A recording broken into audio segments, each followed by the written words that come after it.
आप लोग देख रहे हैं क्रिएट नॉलेज 365।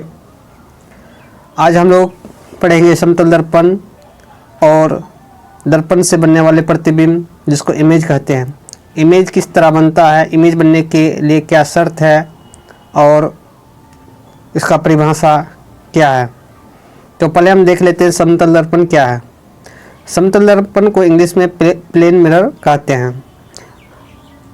तो कांच का वह समतल टुकड़ा जिसका एक तरफ पेंट या रंग से लेपित हो, यानी कि रंगाया हुआ हो, उसे समतल दर्पण कहते हैं। समतल दर्पण एक कांच के टुकड़े को जब हम एक तरफ से रंग देते हैं या सिल्वर चांदी का लेयर चढ़ा देते हैं तो क्या हो जाएगा, क्या बन जाता है, एक दर्पण बन जाता है। और वो दर्पण समतल होता है। तो देख लेते हैं हम फिगर से। ये फिगर है, एक कांच है। कांच के टुकड़े को एक तरफ से रंग दिया गया है इधर, और इधर क्या है, इधर से हम देखते हैं अपना इमेज को। तो इसको हम एक क्या कहेंगे, समतल दर्पण कहेंगे। लेकिन हम कहीं भी लिखेंगे कैसे या कैसे दर्शाएंगे, तो इसका एक सिंबल होता है, संकेत। यानी कि प्लेन दर्पण का, प्लेन मिरर का सिंबल कैसा होता है, साइंटिफिक मिरर सिंबल। तो एक लकीर होगा, उस लकीर को हम थोड़ा इस तरह डॉट डॉट करके दिखा देंगे तो क्या हो जाएगा, ये प्लेन मिरर। ये डॉट वाला हिस्सा होता है मतलब पेंट किया हुआ हिस्सा, इधर पेंट किया हुआ हिस्सा को इस तरह दिखाते हैं। यहाँ पे देख सकते हैं इधर क्या है, बिना पेंट किया हुआ, और इधर क्या है, पेंट किया हुआ। तो पेंट किया हुआ को हम थोड़ा सा डॉट डॉट करके दिखाते हैं। इसका प्लेन मिरर का ये सिंबल है। और देख लेते हैं दूसरा, समतल दर्पण पर लंबवत पड़ने वाली किरण अर्थात आपतित किरण का परावर्तन किस तरह से होता है। यहाँ देख सकते हैं कि एक समतल दर्पण है। समतल दर्पण पे एक किरण जो देख रहे हैं लंबवत जा रही है। लंबवत मीन्स 90 डिग्री का कोण, 90 डिग्री का कोण बन रहा है। जाने के बाद फिर ये रिटर्न उसी दिशा में आ जाती है रिटर्न। तो हम ये देखेंगे कि जब किसी दर्पण पे, यानी किसी समतल दर्पण पे लंबवत यानी 90 डिग्री पर गिरेगा तो वो बिना डायरेक्शन चेंज किए, बिना पथ चेंज किए हुए, वो जिधर से जाएगा उधर से ही रिटर्न आ जाएगा वो किरण। यानी कि परावर्तित किरण और आपतित किरण का रास्ता यानी कि डायरेक्शन अनचेंज रहता है, नहीं बदलता है, नहीं परावर्तित नहीं होता है।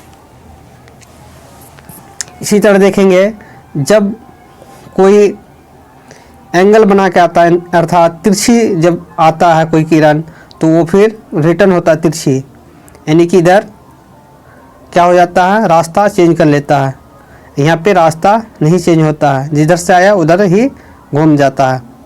ये एक बहुत बड़ी बात है।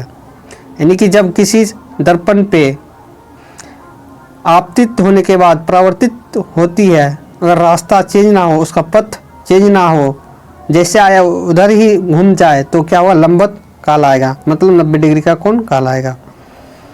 तो यहाँ पे इसको थोड़ा समझाया गया। इससे समझ सकते हैं कि समतल दर्पण पर लंबवत पड़ने वाली प्रकाश की किरणें परिवर्तन के बाद उसी पथ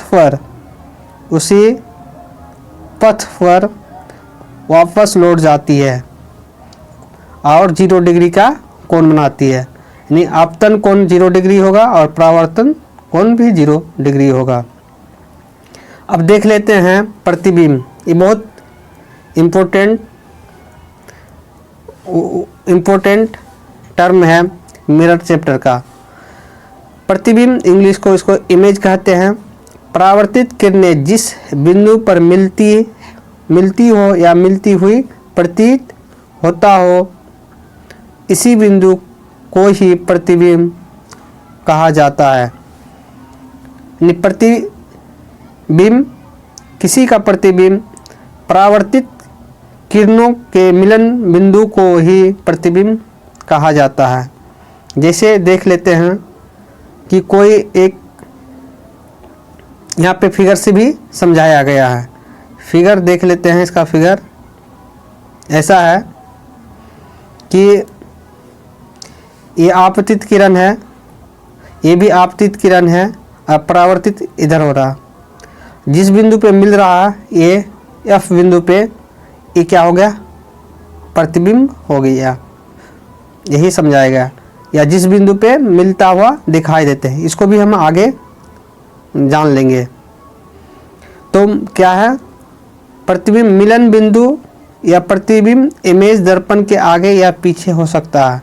क्या हो सकता है, दर्पण के आगे भी बन सकता है ये, या दर्पण के पीछे भी बन सकता है। ये अलग अलग कंडीशन में ये बनेगा और अलग अलग दर्पण में अलग अलग बनेगा। तो हम ये जान लेंगे कि प्रतिबिंब कितने प्रकार के होते हैं। प्रतिबिंब दो प्रकार के होते हैं। प्रतिबिंब दो प्रकार के होते हैं। एक होता है वास्तविक प्रतिबिंब, जिसको हम रियल इमेज इंग्लिश में बोलेंगे। क्या बोलेंगे, रियल इमेज। दूसरा है आभासी प्रतिबिंब या काल्पनिक प्रतिबिंब या वर्चुअल इमेज, इंग्लिश में वर्चुअल इमेज कहा जाता है। वास्तविक प्रतिबिंब किसे कहते हैं ये भी देख लेते हैं। वास्तविक प्रतिबिंब परावर्तित किरणें जब आपस में वास्तव में मिलता हो तो उस बिंदु को वास्तविक बिंदु या वास्तविक प्रतिबिंब कहा जाता है। तो यहाँ देख लेंगे, ये समझाया गया फिगर से। ये क्या है, आपतित किरण। ये क्या है, आपतित किरण, यहाँ परावर्तित हो रही है। ये भी आपतित किरण है, इधर से ये परावर्तित हो रही है। इधर से देखेंगे सब एक जगह पे परावर्तित होने के बाद मिल रहा, तो इस बिंदु को ही प्रतिबिंब कहेंगे। तो कौन सा प्रतिबिंब होगा, वास्तविक होगा, क्योंकि परावर्तित होने के बाद वास्तव में मिल रहा है। तो ये क्या हो गया, वास्तविक प्रतिबिंब हो गया। और देख लेंगे वास्तविक प्रतिबिंब बनता है तो वास्तविक प्रतिबिंब का क्या गुण है या कैसे उसका नेचर है, किस नेचर का है, उसका प्रकृति कैसा है। वास्तविक प्रतिबिंब का प्रकृति पूछा जाता है, या इंग्लिश में क्या बोलते हैं, नेचर पूछा जाता है।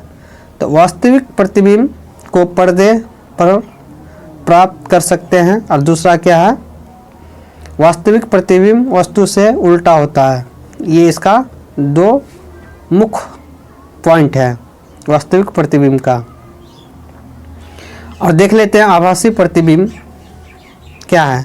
आभासी प्रतिबिंब या काल्पनिक प्रतिबिंब या वर्चुअल इमेज, जब परावर्तित किरणें एक बिंदु पर मिली हुई दिखाई दे, एक बिंदु पर मिलती हुई दिखाई दे। एक है वास्तव में मिल जाए, एक मिलती हुई दिखाई दे, यानी नहीं मिले लेकिन दिखाई दे, मिलती हुई दिखाई दे। इस बिंदु को ही आभासी प्रतिबिंब कहा जाता है। तो देख लेते हैं फिगर में क्या है। जैसे इस फिगर में हम आसानी से समझ सकते हैं, क्या समझ सकते हैं कि ये एक इमेज है, ये मिरर है। इधर क्या है, पेंट किया हुआ हिस्सा है। क्या है, पेंट किया हुआ हिस्सा इधर है। इधर एक किरण आपतित हो रहा है, ये वाला आपतित हो रहा और परावर्तित इधर हो रहा। और दूसरा किरण एक भी, ये भी देखेंगे, ये आपतित हो रहा, अपरावर्तित ये हो रहा। तो दो किरण है, ये और ये। आप देखेंगे कि ये कहीं मिल नहीं रहा, लेकिन जब इधर हम देखेंगे तो एक बिंदु पे मिल रहा है। इस बिंदु पे इधर से आ रहा तो इधर चले जा रहा, इधर से आया इधर से चला गया, तो मिल नहीं रहा। कोई भी परावर्तित किरण एक दूसरे को नहीं मिल रहा। लेकिन जब इसको हम पीछे की ओर लेके जाते हैं, इसी परावर्तित किरण को, तो एक बिंदु पे मिल रहा, ये एफ बिंदु पे। तो यहाँ क्या हम क्या देख रहे हैं, ये मिल नहीं रहा लेकिन मिलती हुई दिखाई दे रहा है। तो इस बिंदु को हम क्या कहेंगे, आभासी प्रतिबिंब कहेंगे। क्या कहेंगे, आभासी या वर्चुअल या काल्पनिक प्रतिबिंब कहेंगे। अब देख लेते हैं आभासी प्रतिबिंब का क्या क्या गुण है। इसका मुख्य दो गुण है, क्या है? आभासी प्रतिबिंब को पर्दे पर प्राप्त नहीं किया जा सकता है और दूसरा ये वस्तु से सीधा होता है। और एक पॉइंट है, आभासी प्रतिबिंब को हमेशा टूटी हुई रेखाओं से दिखाया जाता है। आभासी प्रतिबिंब को टूटी हुई रेखाओं से दिखाया जाता है, जबकि वास्तविक लाइन को एक सीधी रेखा से दिखाते हैं। जैसे यहीं पे देख लेंगे, ये क्या है? ये टूटी हुई लाइन से यहाँ दिखाया गया है। किसे? टूटी हुई लाइन से, ये डॉट डॉट लाइन से। तो क्या है? आभासी प्रतिबिंब है। और दूसरा इमेज देख लेंगे कि यहाँ पे एक सरल रेखा में दिखाया गया है। तो क्या हो गया? वास्तविक प्रतिबिंब हो गया है। तो बस वास्तविक प्रतिबिंब और आभासी प्रतिबिंब को हम सीख लिए। अब जो चैनल देख रहे हैं वो क्या है? क्रिएट नॉलेज 365, लाइक और शेयर कर सकते हैं। बस आज के लिए इसी तरह अगला वीडियो आपके पास दोबारा आएगा फिर।